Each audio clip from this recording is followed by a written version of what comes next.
Hello. Yes, hello, we're live. All right. Good to be with you. Welcome to the This Is Not Therapy Hour. My name is Brandon Tessers. I am a licensed therapist, but this is not therapy for so very, very, very many reasons. This is just an open conversation. This is time that I am available, make myself available to be here and talk with anyone who shows up about anything that they want to talk about. We pick a topic every week for the stream, and we have one for this week. And I'll say, uh, for a few months now, I've been joined every week by Marie Moran, who is, I don't think, going to be able to make it today. I'll keep my fingers crossed that maybe she'll be able to pop in later on, but it might be just me, which means that I will also be kind of looking at the questions that we've solicited around the topic. The topic for today is intergenerational trauma. Interesting. I like that topic. So Margaret Schaus, one of our staff, I guess I should say, I run a small practice called Effective Artistry. We have therapists. We do individual, couples, family, group therapy. We also have executive functioning coaches who do coaching. For therapy, we only work with people in the state of Illinois. That's where we're located, in Northbrook, Illinois. And coaching, our coaches both live around the world and work with people from around the world. It's all done online. Margaret Schaus, one of our therapists, staff therapists here, runs an account on TikTok, which is a social media platform that I have not dared to interact with yet. I think I'm hitting that time in my life where I'm getting stodgy and not wanting to learn the new ones because I like the ones I have just fine. And Twitter is where I mostly engage, although I haven't been there for a few months. But Margaret runs our TikTok account, Effective Artistry, and Margaret and Marie, who runs our Effective Artistry Twitter account, they kind of solicit questions, put topic ideas out there to people who follow us on those social media platforms to kind of see what's on people's minds, what's coming up for people. You know, we try and be as timely as possible and solicit real questions from people and what they're wanting to know about. Of course, some of it is questions that come from us or people we know or just things that we're hearing people talk about. But I'll say that anybody who is here in the chat, especially today, if it's just going to be me on stream, we go wherever you want to go. We pick a topic so that there's something for us to be talking about instead of just sitting here kind of quietly waiting for anybody to put something in chat. I don't want there to be that pressure on you guys. And I don't do well with just sitting quietly and waiting in any context. So we have a topic, but we'll go wherever. We don't need to stay on topic, on that topic. Well, we don't need to stay. It's hard for me to stay on any kind of topic, but we'll go where it seems relevant.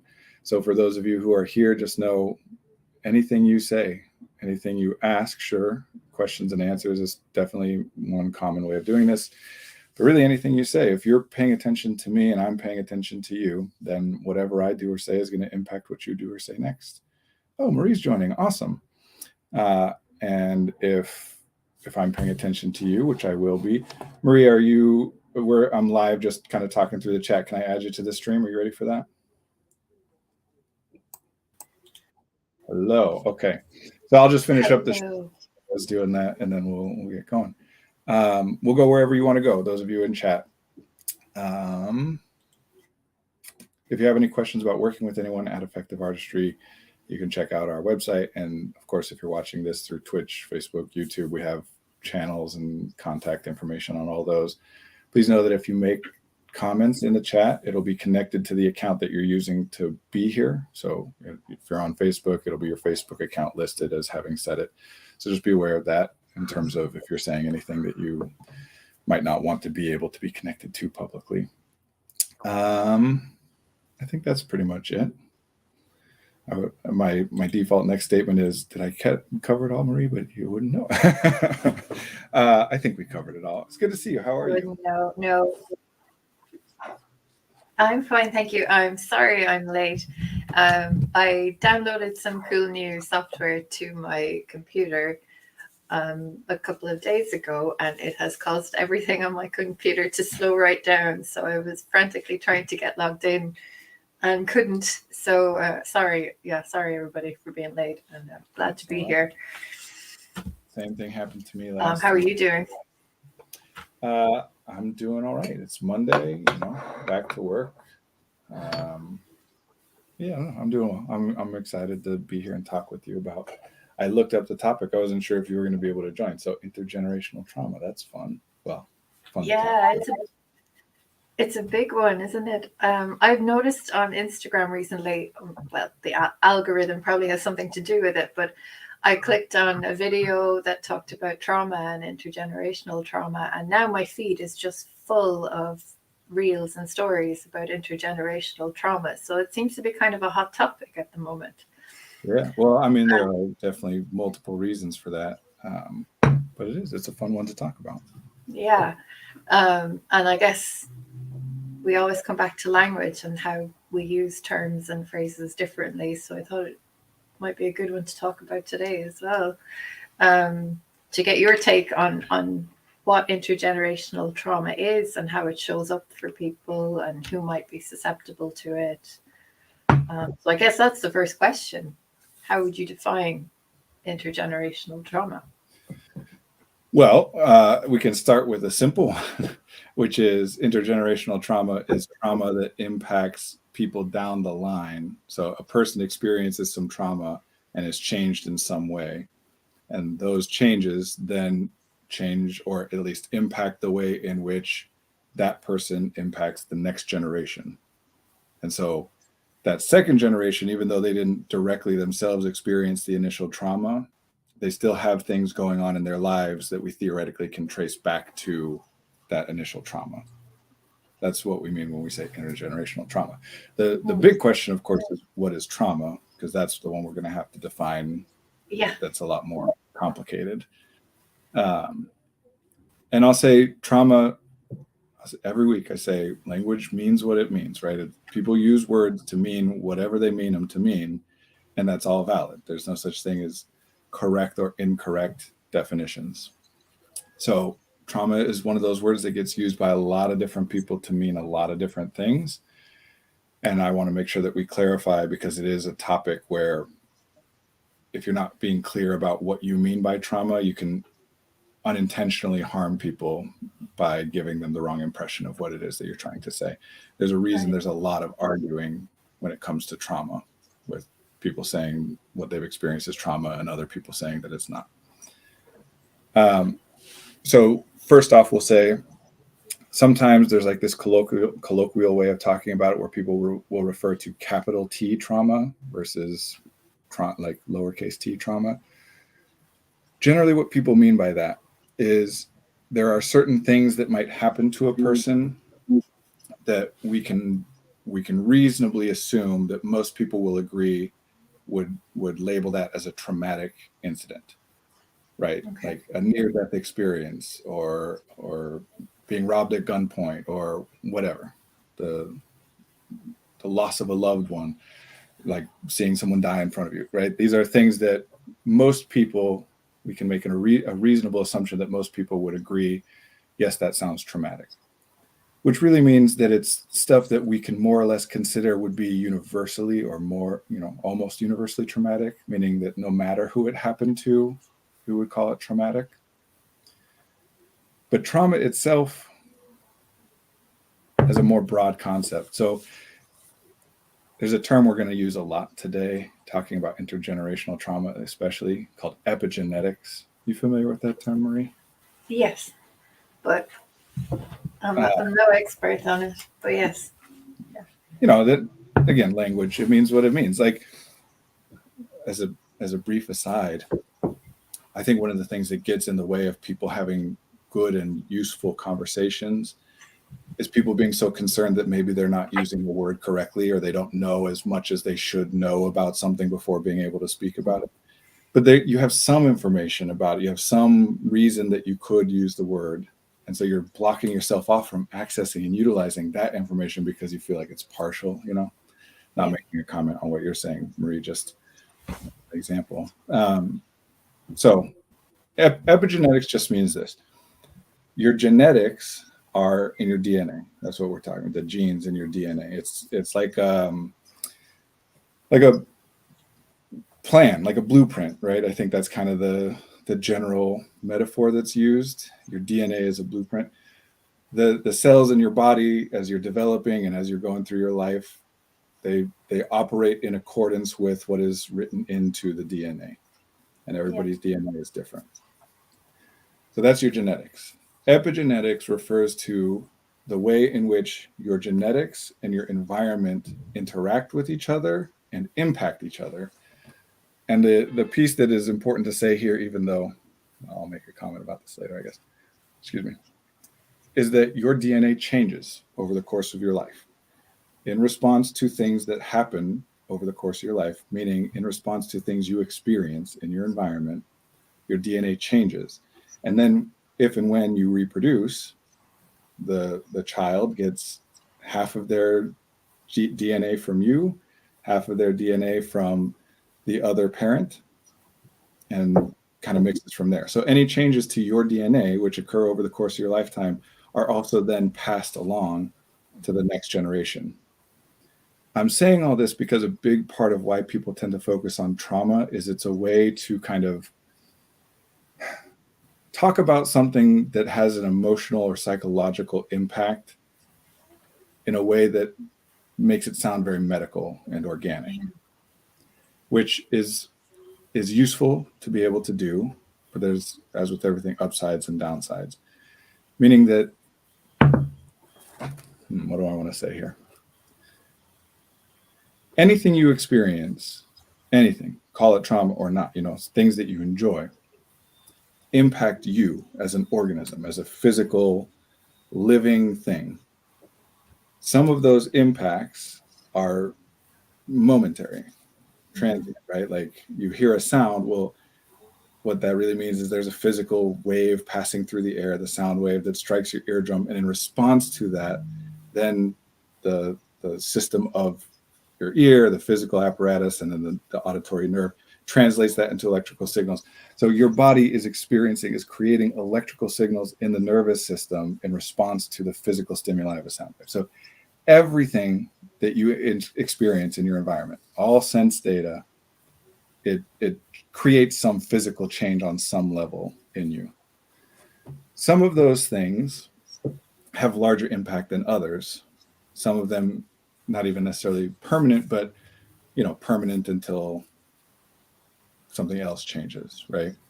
Yeah. This is just part of development. This is like necessary. How we grow and change and learn is our brain gets rewired. Literally, when you're sleeping at night and we talk about processing, or encoding is the more technically accurate term, encoding things into long-term memory, that means that the physical structure of your brain is changing. So anything you remember from, some of the things you remember from yesterday are physically encoded into your brain, but anything you remember from, 3 months ago or more, we can pretty confidently say exists in the physical structure of your brain in some way. Trauma is a word that we use to refer to certain experiences which impact your physical structure, your biological, organic structure, in such a way that it results in a particular set of things. Mostly what we're talking about there is that you respond to things which are not threats in the future as though they are threats, or that you respond to things which are threats as though they are larger threats than they in actuality are. One way of talking about that too is to think that your body, this is a lot of famous book in this field that really kind of kicked off the wave of trauma-informed fill in the blank, anything that's a trauma-informed therapy or trauma-informed practice, whatever. Mm-hmm. It's called The Body Keeps the Score by Bernard Van Der Kolk. Apparently not a great guy, which is interesting. I don't know. Maybe it's allegations. I don't know. I don't know all the details, but think of it like this. If I'm doing something, I am jumping on the trampoline, and I don't perceive it as a threat, or I don't perceive it as a big enough of a threat that I adjust my behavior towards it, my interaction with it, in order to prevent some harmful outcome. So I'm jumping on the trampoline. I think it's fine and dandy. I'm having a great old time. And then something happens, and I wasn't paying attention enough, or I wasn't vigilant enough, didn't predict, whatever. And I fall and I break my arm. Part of what the body will learn from that, in terms of the body holds the score, their body keeps the score, is, okay, we improperly assessed the level of threat that this was, the level of care and attentiveness that we needed to navigate this thing, or how important it was to avoid this thing, or whatever. And what can happen from that is that then in the future, anytime I come close to getting on a trampoline, my body's going to respond as though I'm about to break my arm. And so even though psychologically, consciously, I can say to myself, like, it's just a trampoline, there's nothing to worry about here, well, my body's still acting like it's a thing that's going to break my arm. And that disconnect between my conscious awareness of what it is I'm about to do, but the fact that my body's responding in fight or flight, can cause a lot of distress, because I don't always know, right? Like, I might not know that it's trauma. For example, same scenario, but one thing that my body could come away with, instead of, oh, jumping on the trampoline is dangerous. Well, if it happened at about sunset, then my body may encode that I got to be real careful around sunset. Mm-hmm. And afterwards, every time it's sunset and I'm outdoors, I start getting panicky.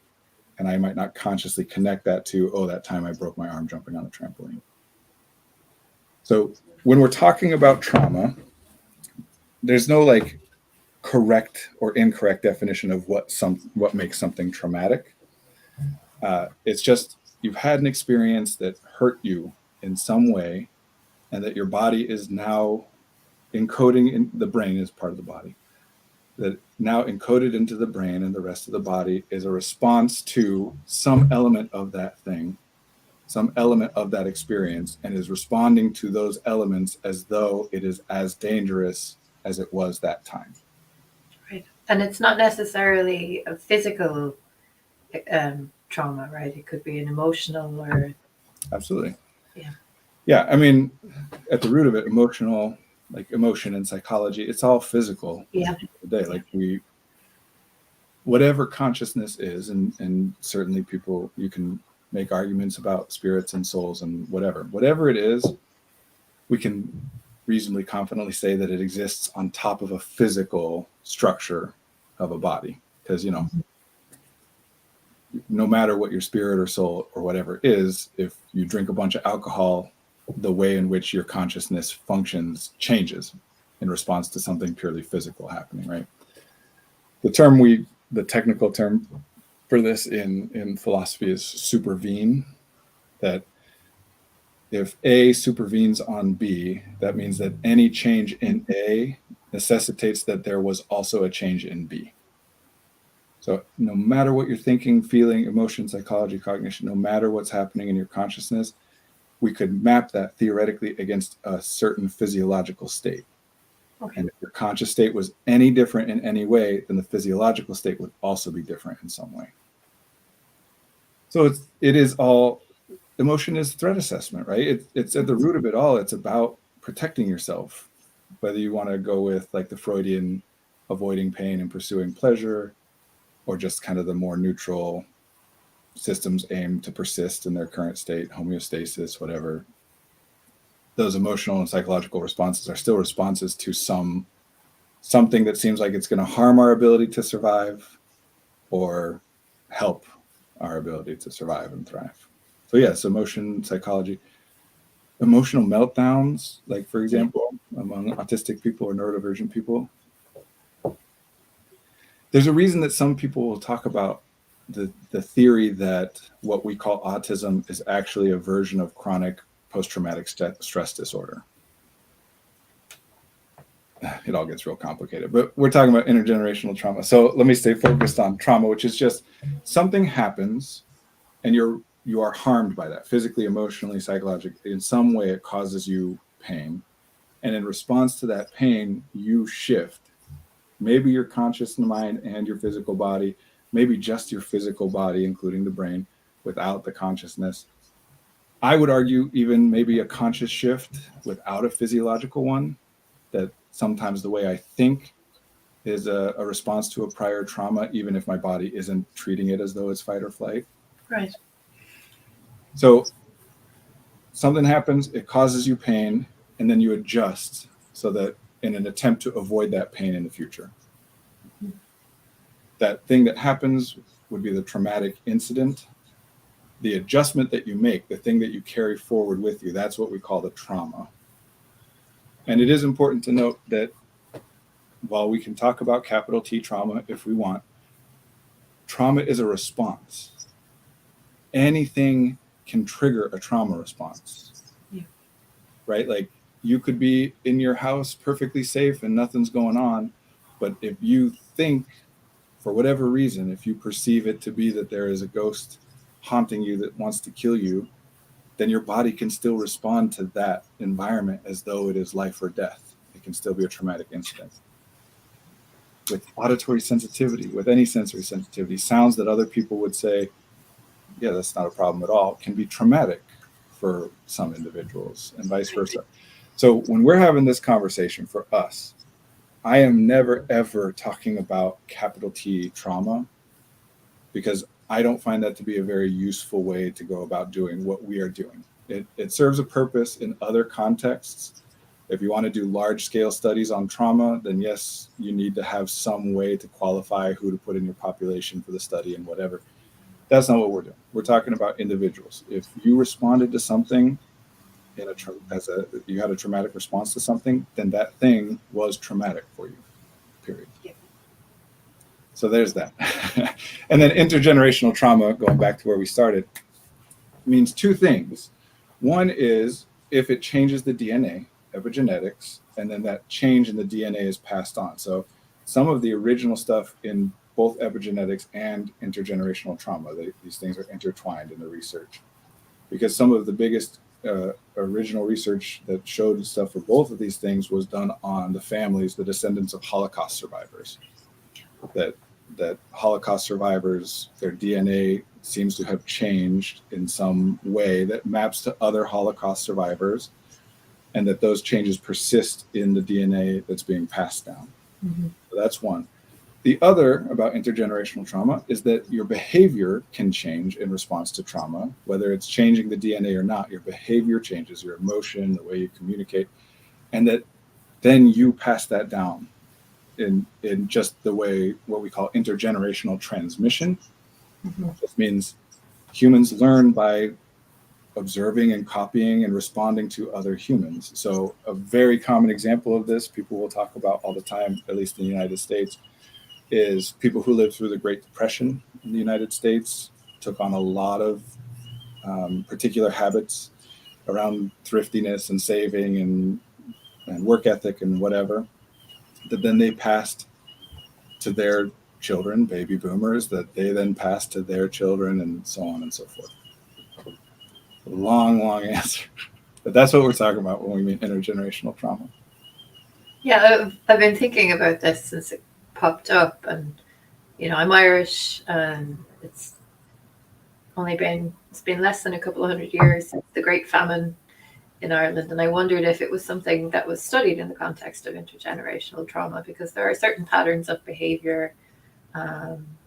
There's a persistent pattern of addictive behaviors in Irish society, but interestingly enough, it hasn't been studied on a very large scale, but you can see similar patterns reflected in other communities who have experienced similar events. Yeah, and that's, well, so first of all, I want to say I'm not positive about this. I don't want to guarantee, but I think I just saw some study was publishing results on a study about intergenerational transmission in Irish people related to the Great Famine. But I can't say that for sure. That could just be ringing a bell about something else. Like I know, for example, very recently there was a study published about, they're doing some research in Ireland in particular about 4-day work weeks, and that just came out a couple months ago. So maybe I'm getting things confused. Mm. And yes, this is again where all this stuff gets tricky, because there are some things about being human that are more or less universal. Like we have things in common in a certain way, which means that we will respond to similar stimuli in similar ways. So how do we suss out exactly no, this is just how people react when they live in this kind of environment from, no, the people who live in this environment are overwhelmingly descended from people who lived in this environment 100 years ago when this other thing happened, so maybe it's that, right? Like, we can't really suss it out, which is kind of, this is why I think it's important to be careful about trauma and intergenerational trauma. Is the way in which you think and feel and act does not require justification. You don't have to understand it or be able to explain it in order to justify it happening. It's just what happens, right? Yeah. But if the way in which we think or feel or act is causing problems and we want to change it and we're struggling to change it, we don't want to feel sad, but we do, or we don't want to yell at our friends, but we do sometimes, or we don't want to get panicky at the grocery store, but we do, right? That's when we start to theorize about, okay, well, why am I behaving the way that I am? Because if I come up with a theory about why I'm behaving or thinking or feeling this way, then that may mean that I can come up with a theory of something to do to change it so that I don't get panicky at the grocery store or yell at my friends, or I forgot the other example that I used. In many cases, especially in the modern world and the modern Western world especially, psychological and emotional and cognitive explanations are not considered to be valid. Mm-hmm. Like, I don't like this thing because it makes me anxious. Often we'll be like, well, why does it make you, I need a reasonable explanation. And part of the reason that trauma and intergenerational trauma in particular are so hot recently is because when people are reacting, feeling, thinking, or doing things that they don't like and they want to change, we initially tend to start with, what's wrong with me? Why am I like this? Why, I'm doing it wrong. I'm a bad person. I got to change. I got to try harder, care more, whatever. And that sometimes we do that because it works, right? Like, most of the time when we try to do that, when we just feel bad about something, most of the time we're able to do something to change it and resolve it from there. But when we can't, we get stuck in these loops of just feeling terrible about being the way that we are, reacting the way that we're reacting. And then someone comes along and offers you an explanation that, while still limited in one particular way, that it still is limited to you as an individual and not addressing the environment, it makes it biological. You're not panicky at the grocery store because you are a panicky person, or because you are ridiculous, or because you're weak. You're panicky at the grocery store because it's a trauma response. Meaning, usually when people are talking about it this way, what they mean is it's encoded into your biology. So it's not about your consciousness and what you're thinking or what you're wanting. It's just how it's happening, which is true. But it was true before that too. It was true before that explanation. Meaning, if you don't want something, then you don't want it. The fact that you do it doesn't mean that you want it. The fact that you think or feel or do something doesn't mean that that's what you want. Mm-hmm. But we have kind of created this idea that you do want it. Even if you don't consciously want it, you subconsciously want it. So now we have to have this other response to say, no, you don't want it. It's just how your biology works. That's always what it was. So it's good to be able to say that out loud. Also, though, then sometimes people will then take that to mean, well, it's biological and therefore I can't do anything about it except for maybe medical or biological interventions, which would negate the whole point of what trauma is.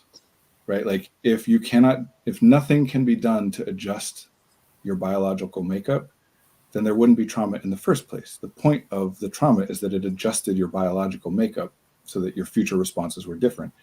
We can do that. We don't always know exactly what or how, or how to make it adjust it the way that we want it to be. But sometimes people will get very locked in on, because I experienced X, Y, or Z trauma, there's nothing I can do. This is just how I'm going to be. This is just how I'm going to respond. So it alleviates the distress of, why do I respond this way, but doesn't alleviate any of the distress that's caused by the response itself. Yeah. You just left thinking, well, this is how I'm wired, so nothing I can do about that in the family. Yeah. There's a reason that since Freud, blaming the mother in particular, but blaming the parents, that's just that we didn't call it intergenerational trauma at that point, but same deal. It's like, oh, this stuff that you're dealing with because of something your parents did or that their parents did. It's a way of absolving people of the fault or the blame for experiencing, thinking, feeling, or acting the way that they are that they don't want to be doing, which is great. I don't want people to feel blame or fault. Right. It just should never have been there in the first place. We shouldn't have tried to convince each other and ourselves that it is your fault unless you can blame someone else. So trauma and intergenerational trauma, well, that's a double whammy. Not only is it not my fault because it's just a trauma response of something that happened to me that wasn't, I didn't choose it, something bad happened to me and hurt me, and that's why I'm being like this. But now it's even more removed than that it's not even something that happened to me. It's something that happened to my parents, and they responded in a particular way. So they didn't choose it either, but they did pass it on to me. And that's why we are all hypochondriacs or whatever it is that you're trying to explain away. So useful language, just, don't ever argue with somebody else about whether what they've experienced is traumatic or not. Their trauma and your trauma is different. Nobody else saying X was traumatic for me invalidates whatever you experienced that was traumatic for you. And if they experienced something similar to you and it wasn't traumatic for them, that doesn't mean it shouldn't be or couldn't have been traumatic for you. Right. On how we respond. Yeah. Now that we've taken half an hour to hopefully we did what we've normally done, which is accidentally answered some of the other questions. Yeah, I think so. I was going to ask, what are some of the ways in which trauma responses or signs of this intergenerational trauma will manifest in people? Like, if you're looking at the behavior, what is it that you would encounter as a therapist? So that's flipped. It's not that intergenerational trauma results in certain things that we can see and say, oh, that's a sign of intergenerational trauma. All of this trauma, intergenerational trauma, anything that we're talking about initiates in an experience that a person has, again, thinking, feeling, or doing something that they don't want to be thinking, feeling, or doing. And there's various, that goes all the way up to being so badly hurt by what they're thinking or feeling or doing that they would rather die, right? But it starts there. You notice something, and then we start exploring potential explanations for why that experience is happening. So something happens, and in our exploration of why we think that might be happening, again, only because we want to come up with a theory of what can we do differently to impact it. So if we say, you know what, this might be a result of intergenerational trauma, then that guides us in a certain direction of okay, these are things that people who've experienced intergenerational trauma have done and found a lot of success with. So it helps us kind of narrow in on things to try.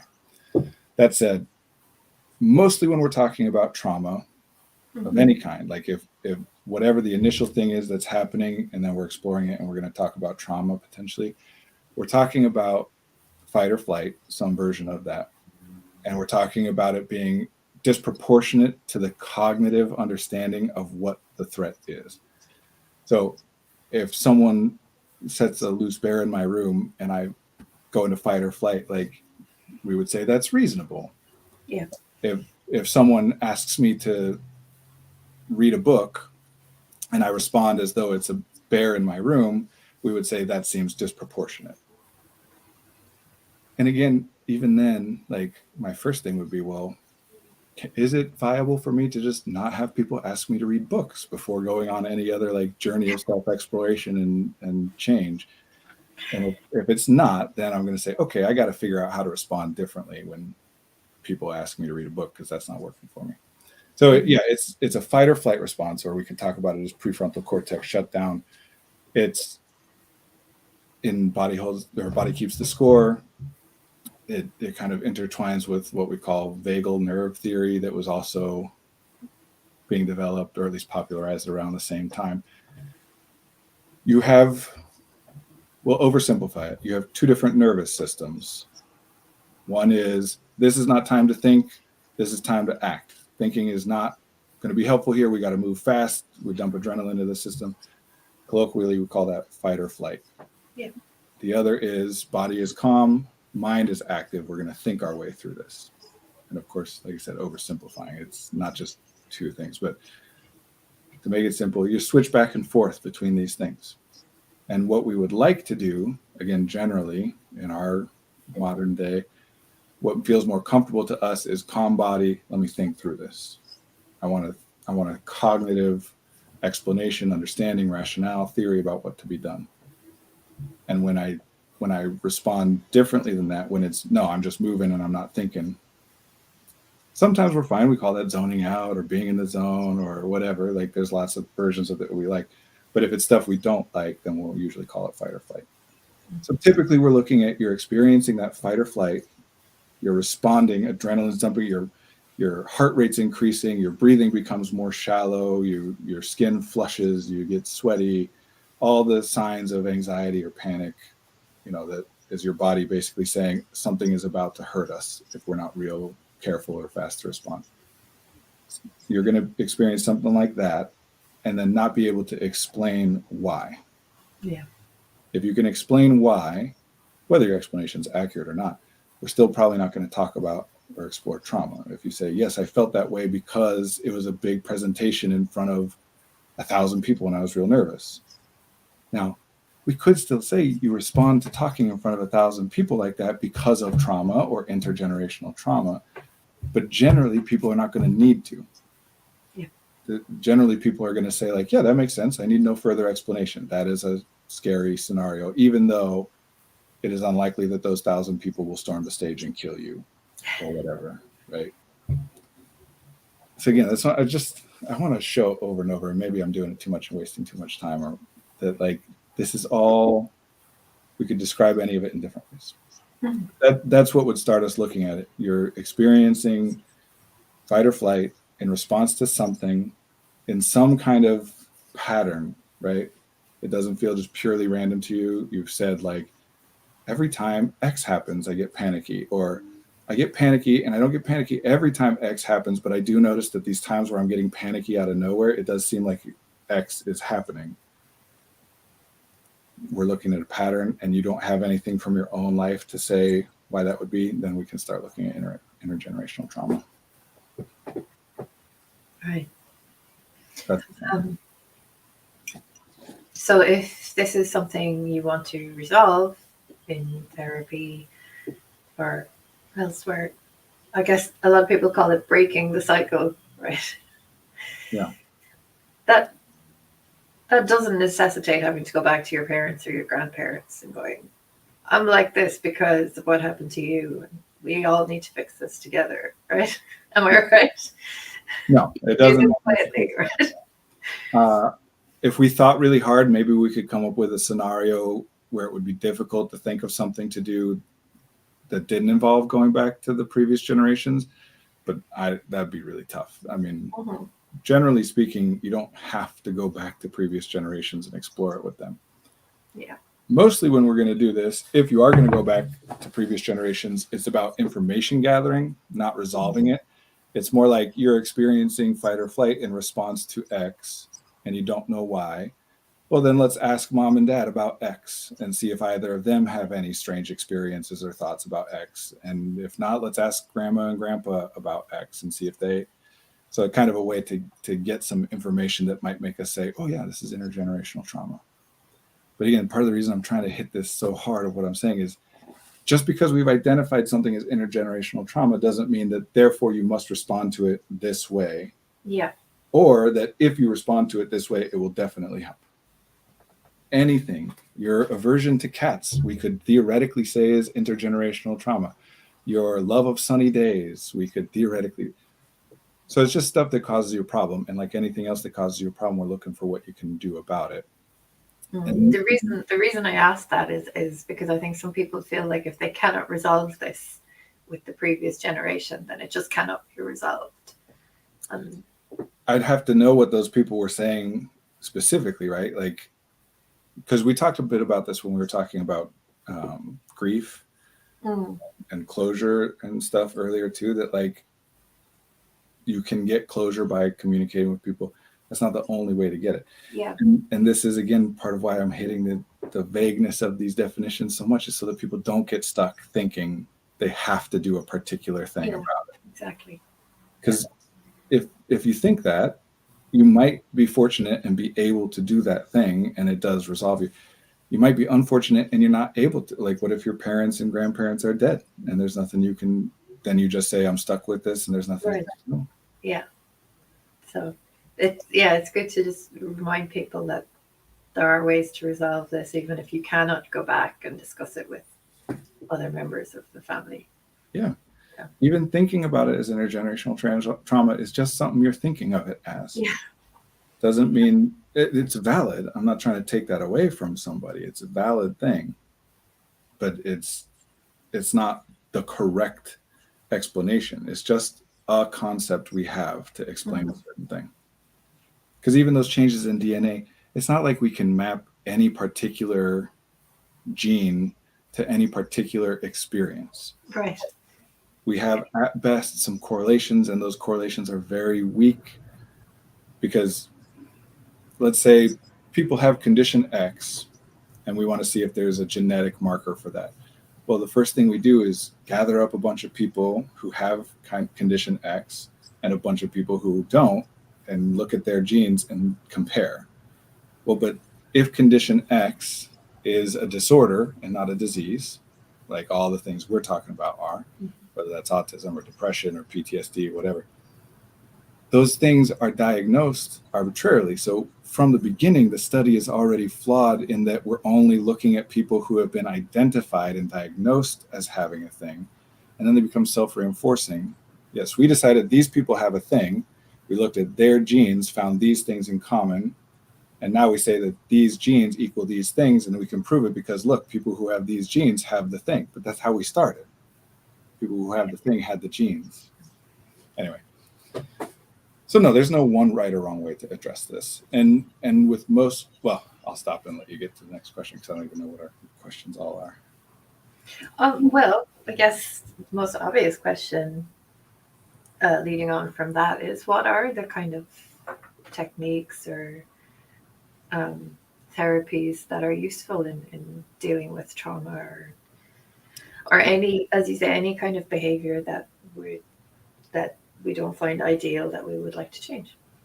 So we're going to talk about, whenever we're talking about what to do, we're generally going to be able to break it down into two categories. One is coping, which means once you start experiencing the thing that is happening, that has been happening, that is problematic for you in whatever way, what can you do at that point to get things to be better, to change things at that point? That's coping.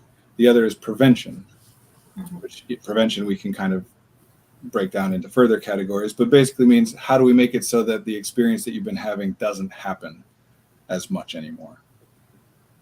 And so prevention is more specific to the thing that is causing the trauma response, that's triggering the trauma response. So we'll start with coping. And with coping, it is the stuff that you would be doing with any self-regulatory behaviors, like if you're having panic attacks or anxiety, or if you're depressed or having emotional spirals or shutdowns, any emotional regulation behaviors, coping skills. And that's where people usually start with trauma is, okay, when you are feeling triggered, and in the context of trauma, what we mean is a trauma response. So a traumatic thing happened, you had the trauma response, and you carry the trauma forward with you. And now when certain things happen that have something in common with the original traumatic incident, it triggers that trauma response again. So something terrible happened to you in a room that had walls painted red, and now anytime you walk into a room with walls painted red, you have a panic attack. So that's what we mean by triggered. Something in the environment triggers that trauma response, reminds your body, maybe and your brain, or maybe in your conscious mind too, but at least your body and brain get reminded of the initial thing and are now responding as though it is that initial thing. For neurodivergent people in particular, stimming and fidgeting, anything, if you have a sensitivity to a particular type of data, engaging in some activity that gives you that kind of data in a way that doesn't matter. Like, I have a tactile sensitivity. So when I'm fidgeting, I'm going to do tactile things with little clicks and bumps and weights and senses, textures and whatever. if I was like baking or whatever, that wouldn't work as a stim or a fidget, because I would need to pay close attention to like, is this hot? How does it feel? But this, it's just repetitive. It's not important. So my brain doesn't really need to hold on to it. It does pay attention to it because I'm sensitive to that data, brings it in, and it's just like, it doesn't matter. So it kind of decreases the intensity of whatever else is happening. In like CBT style approaches, you would do responses to automatic negative thoughts, a lot of like mantras, things like, oh, I am safe, or whatever, right? Or this is not the place that I was when whatever happened, or, just kind of consciously reminding yourself of these things. Meditation techniques and mindfulness techniques, really like getting yourself away from the thing that's triggering it, which is a lot easier if you can identify what thing you think it is that's triggering it. If you have no idea and it just starts happening, then trying to remove yourself from the environment completely to just, who knows what the trigger was, but get away from it all might help. Those kinds of things. Yeah. Progressive meditation is one of my go-tos, and so is this, my trusty weighted blanket. So when I'm feeling a little bit overwhelmed or overstimulated, I just go sit under my weighted blanket for a while and do 5-minute meditation, and then that kind of helps me to nice. Center. Yeah, I would say as a general thing that some things like mindfulness, meditation, those kinds of things, those CBT type responses are cognitive. You do them in your conscious space, not a physical like thing that actually exists. So you can kind of separate coping techniques into conscious or cognitive ones and physical ones. And if physical ones don't work for you so well, or don't work for you in a particular context so well, try something cognitive, and vice versa. In the case of trauma in particular, a lot of the time what's causing people problems is that they're relatively cognitively focused people. And so then they're feeling a physical activation, fight or flight, right? Like they feel their body shift physically, but don't have a cognitive explanation or reason. And that's part of why it causes even more. It's like, what the hell's going on with me? So in those cases, you might want to recognize that, well, your cognitive your cognitive abilities aren't really tracking and dealing with whatever it is that's happening well. So try and focus on physical coping techniques. Even if traditionally mindfulness works for you very well, if it's not working with this thing, consider that this thing is not something that it has a cognitive component like that. This is just your body responding, and therefore your body needs to get different input. Yeah. I find a combination of the two has helped me, because if I just lie under the weighted blanket with no other input, then my body starts to relax, but my brain is just going overtime. But if I'm listening to it has to be a guided meditation. There has to be somebody talking to me, because I have there's a bit of distraction. Somebody else is telling me what to do next. And if the two are working in tandem, I find I relax a lot quicker. Just a thought for you, but also for many of the people who might be listening to this. A sensitivity to social data is a construct that we've invented and talk about, but we do it because we find it useful, that other people, data coming from other people draws your attention, and there are positives and negatives to that. But this is one. If you need to like calm down or regulate, then getting data from other people, like a guided meditation, might be more impactful and draw your attention more. Because at the end of the day, what we're doing and coping with what's happening is trying to shift your resources into, let's focus on responding to this other thing instead. And by the way, again, this is part of why like talking about trauma is so important and so common, is because people will say things like, you just need to get your mind off it, focus on something else. Or in neurodivergent circles, people talking about like, learn to unmask. Well, sometimes, yes, we're responding to something as though it is more dangerous than it really is, and that's causing us a problem. We're in fight or flight because someone asked us to read a book. Other times, we're responding that way, and it actually is dangerous. Even the example I'm using about someone asked us to read a book. Well, if I say okay, but then I struggle reading it, and now I've committed, that can trigger an emotional meltdown, right? Like now I feel trapped between, I can't do this thing, it's not making sense, but I also can't go back to them because I told them I would do it. And what? So be very, very cautious about telling anybody, including yourself, that they don't need to respond as though it is dangerous, because people will like generalize that. If we say you should unmask, then some people are going to interpret that to mean like, so I should just never filter anything I say around anyone. And no, absolutely not. Like, you learn to mask for a reason. It's not an inherent part of being whatever kind of a person you are. It's something that you've learned to do because the responses you were giving initially without going through that process of filtering or masking were causing problems for you. And it's going to still happen. It's about being able to identify when you're safe first, and then adjust and relax, try to make yourself relax if you identify that you are safe or safer than you're responding as though it's the case. So anyway, yeah, other people, and just generally get your mind onto other things, get your body focused on other things, whatever particular thing we're going to talk about that might work for anybody. It is some version of shift your mind to thinking about this, or shift your body to focusing on this sensation or this context or whatever. Because I think this is important. There is no way, literally, we do not have a mechanism that allows us to decrease the amount of attention we are paying to something. That's not a thing we can do. If you attempt to consciously think less about something, that thought about how you should think less of the thing is in itself a thought about the thing. It is impossible. The only thing we can do is make ourselves think about or pay attention to something more than we currently are. And so what we do, because these resources are finite, if we make ourselves pay attention to something else, the amount of attention we have available for that initial thing decreases. Mm-hmm. And I'm saying this because a thing I see all the time is people who have success with things that help them calm down, right? I'm freaking out, and then I do this thing and I become content and calm.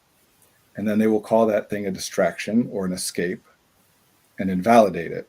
Yeah. And say, I shouldn't do this thing. Now, again, there's reason for that. If the same thing keeps happening and triggering a traumatic response in you, every time you quote unquote distract yourself or use an escape, you calm down. That works. That's what you're trying to do. Great. But if that thing that caused that response is going to pop up again and again and again and again, yeah, you can still use the quote unquote distraction or escape to calm down every time. But at a certain point, it becomes like, well, maybe it would be more efficient for me to figure out what the hell's going on here, so that I don't have to keep doing that. But unless that's the case, unless it's that you're responding in some way to something that you're going to have to deal with again and again and again, then anything that calms you down, that solved the problem. The problem was your response to the thing being heightened, being in fight or flight. If you get yourself out of that, problem solved. That's not a bad thing. I don't care if it's video games. I don't care if it's YouTube videos. I don't care if it's whatever. As long as the thing that you're doing doesn't in and of itself cause problems, yeah, then it's a great thing for you to do.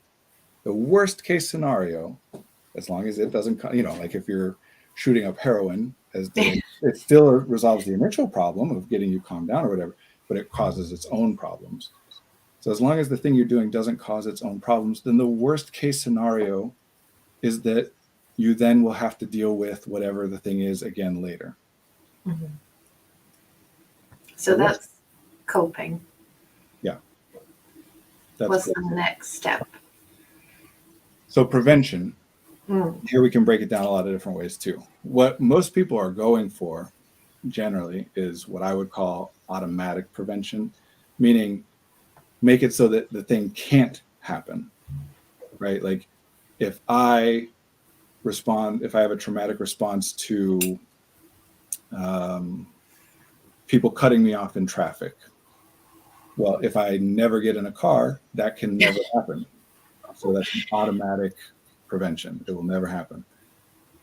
Mostly with trauma, what people are generally talking about and wanting to accomplish, and to what degree it is possible is debatable, is that they want to switch it so that no matter if the trigger happens, my response to the trigger is that I will not have that same experience. Yeah. And the reason I say It's because, right, the red room example. Could we make it so that I don't respond to red rooms that same way? Yeah, maybe. But what about red rooms that also have pictures of clowns in them? Because they're, now there's two variables. Like, it's impossible to extricate all the variables that our bodies paid attention to and encoded as threats, and those things are going to pop up in concert. So I don't know that there's a way to make it automatic. Mm-hmm. But yeah, there is a way to work on shifting your response to those things. And that can be a lot of different stuff, like exposure therapy is one that we typically use with what we call phobias, but phobias are also something we could generally say is a traumatic response. Right. Or again, those CBT and DBT type interventions where it's very cognitively focused of basically arguing against yourself. I'm acting like this thing is a threat, but this thing is not a threat. Some version of that over and over and over, hopefully theoretically will decrease your response to that thing in such a way. But also planning for the thing you fear, right? Like if you're having a trauma response to something, it's because, like the trampoline example at the beginning, is because something happened. If we're saying it's a trauma response, it means something happened, or intergenerational trauma, something happened to one of your ancestors that went in a bad way. So if we can engage with the thing in such a way that we're preventing the possibility, or at least severely diminishing the possibility it goes that bad way.